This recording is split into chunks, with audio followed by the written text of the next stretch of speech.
नमस्कार बंधू भगिनींनो, आपल्या सगळ्यांचे सहर्ष स्वागत आहे स्वास्तिकम या माझ्या चॅनलवर। आज मी आपल्यासाठी भगवद्गीता जशी आहे तशी स्वामी प्रभुपाद यांच्याद्वारे केलेली ही आपल्या सगळ्यांबरोबर मी शेअर करत आहे।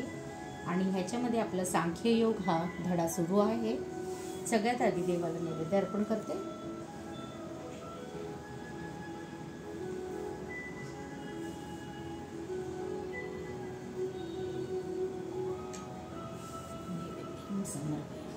नैवेद्यं समर्पयामि, पुष्पं समर्पयामि, पुष्पं समर्पयामि।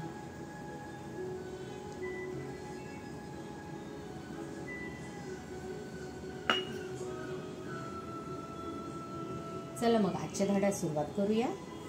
श्री गणेशाय नमः, श्री सरस्वतीभ्यो नमः।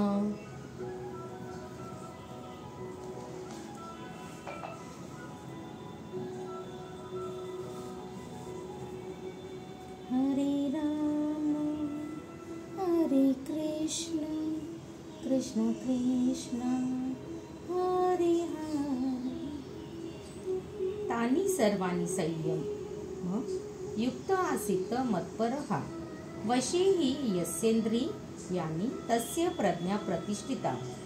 जो इंद्रियांना पूर्णपणे वश करून त्यांचे संयमन करतो आणि आपली भावना माझ्यामध्ये दृढपणे स्थिर करतो त्याला स्थिर बुद्धियुक्त मनुष्य असे म्हटले जाते। तात्पर्य: योग सिद्धीच्या परिपूर्णता म्हणजेच कृष्ण भावना याचे या श्लोकात स्पष्टपणे वर्णन करण्यात आले आहे। आणि जोपर्यंत मनुष्य कृष्ण भावना भावित होत नाही तोपर्यंत त्याला इंद्रियांना संयमित करणे मुळीच शक्य नाही। पूर्वीच सांगितल्याप्रमाणे दुर्वास मुनींनी अंबरीश महाराजांना भांडण उकरून काढले आणि विनाकारण अहंकाराने क्रुद्ध झाले व त्यामुळे ते आपल्या इंद्रियांना आवरू शकले नाही। या उलट राजा अंबरीश दुर्वासांच्या इतके श्रेष्ठ योगी नव्हते, पण ते भगवत भक्त होते। त्यांनी दुर्वासांचा अन्याय शांतपणे सहन केला आणि परिणामी ते विजयी ठरले। अंबरीश महाराज आपले इंद्रिय संयमित करू शकले कारण श्रीमद भागवतात सांगितल्याप्रमाणे त्यांच्याकडे पुढील गुण होते। सवय मनः कृष्णदार विंदोयर च सी वैकुंठ गुणानुवर्णे करो हरेन मंदिर मार्जनादिषु श्रुतिं चकारच्युत सक्तथोदये मुकुंद लिंगयाल दर्शने दृशा तदभृत्य गात्र स्पर्शे ग संगमं घ्राणं च तत्पदात् सरोज सौरभे श्रीमतुलस्या रसना तदर्पिते पादो हरे ह क्षेत्रपदानुसर्पणे शिरो ऋषिकेश पदाभिवंदने कामं च दास्य न तु कामकामया यथोत मशलो जा श्रया रतिहा। अंबरीश महाराजांनी आपले मन भगवान श्रीकृष्णांच्या चरणकमलांशी स्थिर केले, वाचा भगवद्धामाचे वर्णन करण्यात रत केली, हातांनी भगवंतांच्या मंदिराचे मार्जन केले, कानांनी भगवतलीलांचे श्रवण केले, नेत्रांनी भगवंतांचे रूप पाहिले, आपल्या शरीराने भगवत भक्तांच्या शरीराला स्पर्श केला, नासिकेद्वारे भगवत चरणावर अर्पलेले फुलांचा सुवास घेतला, जिव्हेने भगवंतांना अर्पिलेल्या तुळशीपत्राचा रस घेतला, पायाने भगवंतांचे मंदिर असलेले तीर्थस्थळांचा प्रवास केला, मस्तकाने भगवंतांना दंडवत घातला आणि भगवंतांच्या इच्छा पूर्ण करण्यातच आपली इच्छा अर्पण केली। आणि या सर्व गुणांमुळे ते भगवंतांचा मतपर भक्त बनण्यास पात्र झाले। या संदर्भात मतपर हा शब्द अत्यंत महत्त्वपूर्ण आहे। मनुष्य कोणत्या प्रकारे मतपर होऊ शकतो हे अंबरीश महाराजांच्या जीवनावरून दर्शविण्यात आले आहे। मतपर परंपरेतील श्रेष्ठ विद्वान व महान आचार्य श्री बलदेव विद्याभूषण सांगतात, मदभक्ती प्रभावेन सर्वोंद्रिय विजयी पूर्विका सात्मदृष्टिः सुलभेती भावहा. भगवान श्रीकृष्णांच्या भक्तिपूर्ण सेवेचे प्रभावानेच केवळ इंद्रियांचे पूर्णपणे संयमन करणे शक्य आहे. काही वेळा अग्नीचेही उदाहरण दिले जाते. ज्याप्रमाणे धगधगत्या अग्नी खोलीमधील सर्व गोष्टी जाळून टाकतो, त्याचप्रमाणे योग्याच्या हृदयामध्ये स्थित असणारे भगवान श्री विष्णू सर्व प्रकारची अशुद्धता जाळून टाकतात. योगसूत्र सुद्धा शून्याचे नाही तर श्री विष्णूचे ध्यान करण्यास सांगते. तथाकथित योगी जे विष्णू स्तरावर नसणाऱ्या कोणत्या तरी गोष्टीचे ध्यान करतात, ते केवळ आभासपूर्ण अशा गोष्टीचे व्यर्थपणे ध्यान करीत आपला वेळ निव्वळ वाया घालवितात. आपण भगवंतांवर आसक्त होऊन कृष्ण भावना भावित झाले पाहिजे. वास्तविक योगाचा हाच अंतिम उद्देश आहे. ध्यायतो विषयांसु संतर्षु पूजा पजायते संदा सतजायते कामहा काम क्रोधो विजायते.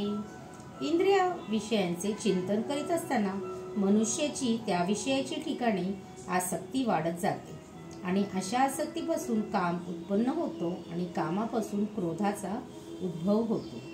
तात्पर्य: जो मनुष्य कृष्ण भावना भावित नाही, तो इंद्रिय विषयांचे चिंतन करीत असताना भौतिक इच्छांमुळे प्रभावित होतो. इंद्रियांना योग्य कार्यामध्ये निमग्न केले पाहिजे आणि इंद्रियांना जर भगवंतांच्या दिव्य प्रेममयी सेवेमध्ये संलग्न केले नाही, तर ती निश्चिंतपणे भौतिक सेवेमध्ये मग्न होतील. या भौतिक जगातील प्रत्येक जण स्वर्गलोकातील देवदेवताच नव्हे तर ब्रह्मदेव आणि शंकरही इंद्रिय विषयांच्या प्रभावाला वश होतात. भौतिक अस्तित्वाच्या या जंजाळातून मुक्त होण्याचा एकच मार्ग म्हणजे कृष्ण भावना भावित होणे होय. भगवान शिव हे ध्यानमग्न होते, पण जेव्हा पार्वतीने त्यांना इंद्रिय सुखाकरिता विचलित केले, तेव्हा शिव त्यासाठी तयारही झाले आणि परिणामी कार्तिकेयचा जन्म झाला. परंतु जेव्हा हरिदास ठाकूर तरुण भगवत भक्त होते, तेव्हा याचप्रमाणे मायादेवीच्या अवताराने त्यांना मोहित करण्याचा प्रयत्न केला. पण भगवान श्रीकृष्णांच्या ठिकाणी त्यांची अहेतुकी भक्ती असल्यामुळे त्यांनी सहजपणे मायादेवीची परीक्षा पार पाडली. वर उल्लेख केलेल्या श्रीया मुनाचार्याच्या श्लोकामध्ये सांगितल्याप्रमाणे भगवंताचा प्रामाणिक भक्त सर्व भौतिक इंद्रिय भोग टाळतो, कारण त्याला भगवंतांच्या सानिध्यात आध्यात्मिक आनंदाची उच्चतर गोडी प्राप्त झालेली असते आणि हेच यशाचे रहस्य आहे. म्हणून जो कृष्ण भावना भावित नाही, तो कृत्रिम रीतीने इंद्रियमन करून त्यांना ताब्यात ठेवण्यामध्ये कितीही सामर्थ्यशाली असला तरी तो शेवटी निश्चितपणे अपयशीच होतो. कारण विषय सुखाचा अत्यल्प विचारही त्याला इंद्रिय तृप्तीसाठी उद्युक्त करू शकतो. क्रोधाद्वती समोहा समोहात स्मरणिक्ती विर्भमः स्मृतिभ्रंशा दुदीनाशो बुद्धिनाशा प्रश्यंती. क्रोधापासून समोह निर्माण होतो आणि मोहापासून स्मृती भ्रमित होते. जेव्हा स्मृती भ्रमित होते तेव्हा बुद्धिनाश होतो आणि बुद्धिनाश होतो तेव्हा मनुष्याचे पुन्हा भौतिक अंधकातून पतन होते. तात्पर्य: श्रील रूप गोस्वामींनी आपल्याला सांगितले आहे, प्रापकिकतया बुद्धया हरिसंबंधी वस्तुनः मुमुक्षुभिः परित्यागो वैराग्य फलगु कथयते. कृष्ण भावनेच्या विकासामुळे समजू शकते की प्रत्येक गोष्टीचा भगवंताच्या सेवेमध्ये उपयोग होऊ शकतो. ज्यांना कृष्ण भावनेचे ज्ञान नाही, ते कृत्रिमरित्या भौतिक गोष्टी टाळण्यात प्रयत्न करतात आणि परिणामी जरी त्यांना भौतिक बंधनातून मुक्त होण्याची इच्छा असली तरी ते वैराग्याची पूर्ण अवस्था प्राप्त करू शकत नाही. त्यांच्या या तथाकथित वैराग्याला फल्गू किंवा गौण म्हटले जाते. याउलट कृष्ण भावना भावित मनुष्याला प्रत्येक गोष्टीचा उपयोग भगवत सेवेमध्ये कसा करावा याचे ज्ञान असते, म्हणून तो भौतिक भावनेला बळी पडत नाही. उदाहरणार्थ, निर्विशेषवादी मनुष्याच्या दृष्टीने भगवंत किंवा परमसत्य हे निर्विशेष असल्यामुळे अन्न ग्रहण करू शकत नाही. निर्विशेषवादी चांगले अन्नपदार्थ खाण्याचे टाळतो, तर भक्तजन जाणतो की श्रीकृष्ण हे परमभक्त आहेत आणि त्यांना भक्तिभावाने अर्पण केलेले सर्व काही ते ग्रहण करतात. म्हणून उत्तम अन्नपदार्थ भगवंताला अर्पण केल्यानंतर भक्त ते शेष अन्न प्रसादम म्हणून ग्रहण करतो. याप्रमाणे सर्व गोष्टींना आध्यात्मिक स्वरूप प्राप्त होते आणि यामुळे पतनाचा धोका नाहीसा होतो. भक्त हा कृष्ण भावनेमध्ये प्रसाद ग्रहण करतो, तर अभक्त याच्या भौतिक म्हणून तिरस्कार करतो. म्हणून निर्विशेषवादी त्याच्या कृत्रिम तथाकथित वैराग्यामुळे जीवनाचा आनंद घेऊ शकत नाही आणि याच कारणाचं मनाच्या यत्किंचित विचलनामुळेही त्याचे भौतिक अस्तित्वाच्या जंजाळात पुन्हा पतन होते. असे म्हटले आहे की असा जीव जरी मोक्षाच्या अंतिम स्तरावर पोचला तरी त्याला भक्तिपूर्ण सेवेचा आधार नसल्यामुळे त्याचे पतन होते. रागद्वेष विमुक्तेस्तु विषयानिद्रेय चरण आत्मवैशेर विर्धयात्मा प्रसादमधी गच्छति. पण आसक्ती आणि अनासक्ती यापासून मुक्त असणारा आणि स्वातंत्र्याच्या नियमक तत्वानुसार इंद्रियांना नियंत्रित करण्यामध्ये समर्थ असणारा मनुष्य भगवंताची पूर्ण कृपा प्राप्त करू शकतो. तात्पर्य: यापूर्वी स्पष्ट करण्यात आले आहे की एखादा कृत्रिम पद्धतीने बाह्यतः इंद्रियाचे नियंत्रण करू शकेल, पण जोपर्यंत इंद्रिये भगवंतांच्या दिव्य भक्तिपूर्ण सेवेमध्ये संलग्न होत नाहीत तोपर्यंत कोणत्याही क्षणी पतन होण्याचा संभव असतो. पूर्णपणे कृष्ण भावना भावित असलेला मनुष्य जरी वरकरणी दिसण्याला विषयी स्तरावर असला तरी तो कृष्ण भावना भावित असल्या कारणाने त्याला विषयी कर्मामध्ये आसक्ती नसते. कृष्ण भावना भावित मनुष्याला केवळ श्रीकृष्णांच्या संतुष्टीमध्ये आस्था असते आणि इतर कशाचीही आस्था नसते. म्हणून तो सर्व प्रकारच्या आसक्ती आणि विरक्तीपासून मुक्त असतो.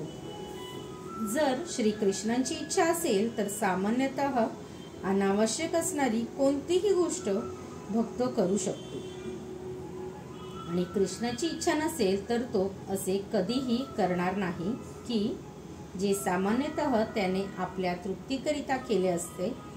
म्हणून कर्म करणे अथवा न करणे हे त्याच्या अधीन आहे, कारण तो केवळ श्रीकृष्णाच्या मार्गदर्शनानुसारच कार्य करीत असतो. ही भावना म्हणजे भगवंताची अहेतुकीची कृपा आहे. भक्त जर वैषयिक स्तरावर आसक्त असला तरी तो अहेतुकी कृपेची प्राप्ती करू शकतो.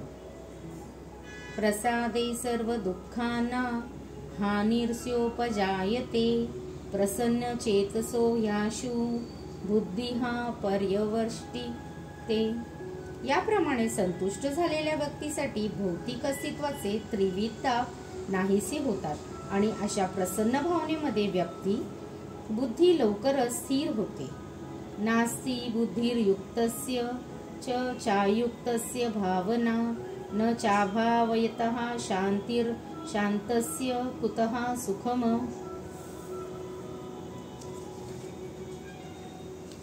जो भगवंतांशी संबंधित नाही त्याच्याकडे दिव्य बुद्धीही असत नाही किंवा त्याचे मनही स्थिर असू शकत नाही. दिव्य बुद्धी आणि स्थिर मनाशिवाय शांती प्राप्त होण्याची शक्यताच नाही आणि शांती वाचून सुखप्राप्ती कशी होऊ शकेल. तात्पर्य: जो मनुष्य कृष्ण भावना भावित होत नाही तोपर्यंत त्याला शांतता प्राप्तीची शक्यताच नाही. म्हणून 5व्या अध्यायात निश्चितपणे सांगितले आहे की जेव्हा एखादा मनुष्य जाणतो की तप आणि यज्ञ याच्या सर्व शुभ फलांचे श्रीकृष्ण हेच केवळ भोक्ता आहेत, संपूर्ण प्राकृत सृष्टीचे स्वामीही तेच आहेत आणि सर्व प्राणी मात्रांचे तेच खरे मित्र आहेत, तेव्हाच त्याला वास्तविक शांतीची प्राप्ती होते. म्हणून जो कृष्ण भावना भावित नाही त्याच्या मनापुढे अंतिम ध्येय असू शकत नाही. अंतिम ध्येयाचाच अभाव असल्यामुळे मनामध्ये चंचलता असते.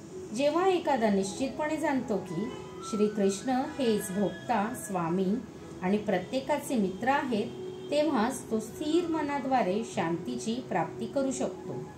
म्हणून जे श्री कृष्णाशी संबंध न ठेवता आपले कर्म करतात ते निश्चितपणे नेहमी दुःखी आणि अशांतच असतात. जरी त्याने जीवनामध्ये शांती आणि प्रगतीचा कितीही देखावा केला तरी ते खचितच नेहमी दुःखी आणि अशांतच असतात. कृष्ण भावना ही स्वयंप्रकाशित शांत स्थिती आहे, जी केवळ श्रीकृष्णाशी संबंध ठेवल्यानेच प्राप्त होऊ शकते. इंद्रियानाहि चरताम यमनोनु विधीयते तदस्य हरति प्रज्ञाम वायुर्ना वमिवाभसी. ज्याप्रमाणे सोसाट्याच्या वाऱ्याने पाण्यातील नाव इतस्ततः ओढून नेली जाते, त्याप्रमाणे भटकणाऱ्या कोणत्याही एका इंद्रियावर मन केंद्रित झाले तर ते इंद्रिय मनुष्याची बुद्धी हरण करतात. तात्पर्य: जोपर्यंत सर्व इंद्रिये भगवंताच्या सेवेमध्ये संलग्न होत नाहीत आणि जर त्यामधील एखादी इंद्रियही विषयभोगामध्ये रत असेल तर भक्ताला दिव्य प्रगती पथावरून मार्गभ्रष्ट करू शकते. अमरीश महाराजांच्या चरित्रात सांगितल्याप्रमाणे सर्व इंद्रिये कृष्ण भावनेमध्ये निमग्न करणे अत्यावश्यक आहे, कारण मनाला नियंत्रित करण्याची तीच योग्य प्रक्रिया आहे. तस्यादस्य महाबाहो निगृहीतानि सर्वेशः इंद्रियानिंद्रियास्ते व्यस्तस्य प्रज्ञा प्रतिष्ठिता. म्हणून हे महाबाहो, ज्यांची इंद्रिये विषयापासून नियंत्रित केलेली असतात त्याची बुद्धी निश्चितपणे स्थिर झालेली असते. तात्पर्य: केवळ कृष्ण भावनेद्वारे किंवा सर्व इंद्रियांना भगवंतांच्या दिव्य भक्तिपूर्ण सेवेमध्ये युक्त करूनच इंद्रिय तृप्तीच्या आवेगांना नियंत्रित करणे शक्य आहे. ज्याप्रमाणे प्रबळ शक्तीने शत्रूचे दमन करता येते, त्याप्रमाणे इंद्रियही नियंत्रित केली जाऊ शकतात, पण मानवी प्रयत्नाद्वारे नव्हे तर केवळ भगवंतांच्या सेवेमध्ये युक्त केल्यानेच ती नियंत्रित करता येतात. ज्याने जाणले आहे की केवळ कृष्ण भावनेद्वारेच एखाद्याची बुद्धी वास्तविकपणे स्थिर होऊ शकते आणि या कलेचे आचरण त्याने एका प्रमाणित आध्यात्मिक गुरूच्या मार्गदर्शनाखाली केले पाहिजे, त्याला साधक किंवा मोक्षप्राप्तीकरिता योग्य असं परीक्षार्थी म्हटले जाते.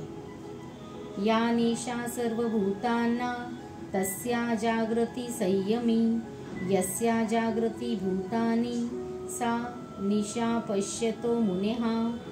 सर्व जीवांची जी रात्र असते ती आत्मसंयमी मनुष्याच्या जागृतीची वेळ असते आणि सर्व जीवांची जी जागृतीची वेळ असते ती आत्मनिरीक्षण करणाऱ्या मुनीची रात्र असते. तात्पर्य: बुद्धिमान मनुष्याचे दोन वर्ग असतात. एक वर्ग इंद्रिय तृप्तींकरिता भौतिक कर्म करण्यामध्ये बुद्धिमान असतो आणि दुसरा वर्ग आत्मसाक्षात्कारासाठी अनुशीलन करणाऱ्या आणि जागृत असणाऱ्या अंतर्दर्शी मुनीचा असतो. आत्मनिरीक्षक मुनी किंवा विचारी मनुष्याची कर्म करण्याची वेळ ही भौतिक गोष्टीत गर्क असणाऱ्या व्यक्तीसाठी रात्र असते आणि भौतिकवादी मनुष्यांना आत्मसाक्षात्काराविषयी अज्ञान असल्याने अशा रात्रीच्या वेळी ते गाढ झोपलेले असतात. भौतिकवादी मनुष्याच्या रात्रसमयी आत्मनिरीक्षण मुनी दक्षपणे जागृत असतो. आध्यात्मिक संस्कृतीमधील यथावकाश प्रगतीमुळे मुनीला दिव्य आनंद प्राप्त होतो. या उलट भौतिक कर्म करणारा मनुष्य आत्मसाक्षात्काराच्या बाबतीत निद्रिस्त असल्यामुळे विविध प्रकारची इंद्रिय सुखाची स्वप्ने पाहत असतो आणि त्या निद्रा अवस्थेमध्ये त्याला कधी आनंद तर कधी दुःख वाटत असतं. आत्मनिरीक्षण मनुष्य हा भौतिक सुख आणि दुःखांच्या बाबतीत नेहमी उदासीन असतो. तो भौतिक परिस्थितीमुळे विचलित न होता आपल्या आत्मसाक्षात्काराच्या कार्यामध्ये मग्न असतो.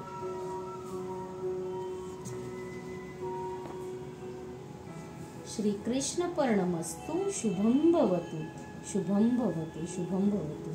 राधे कृष्ण, राधे कृष्ण. कृष्ण कृष्ण हरे हरे, हरे राम राम राम हरे हरे. राधे कृष्ण राधे कृष्ण कृष्ण भवतु शुभम भवतु शुभम भवतु शुभम भवतु.